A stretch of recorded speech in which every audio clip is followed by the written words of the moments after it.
Welcome back. I'm going to show you guys a Darce choke I like to hit. It's a little bit of a modified Darce choke that when somebody's turtled up.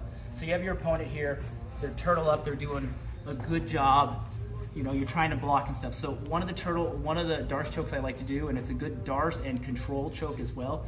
I take my outside hand and I'm always back here on turtle. I don't like to be too much here. I don't want him to grab my leg. I don't want him to turn into me. So I always stay as far as back as I can, and I try to take my hip and attach it to his hip here. That way I have nice control here, and it's a little harder for him to see what I'm doing. So I like to take my outside hand here, and I like to slide it in on this side here. And I grip right here. And I do this mainly for control at first. Once I'm inside here, this is where a lot of people actually go for the Darce choke, but sometimes when you come up for this Darce here, it's like really obvious what I'm doing. Guys start turning, it gets like kind of difficult to do. They start squeezing the arm in, they start defending.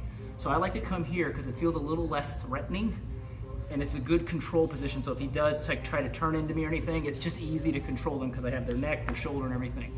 So what I like to do is I take my hand right here, and I do, I believe this is called a gable grip right here. So I like to gable grip up here, and I take my back elbow and I start dragging into his back.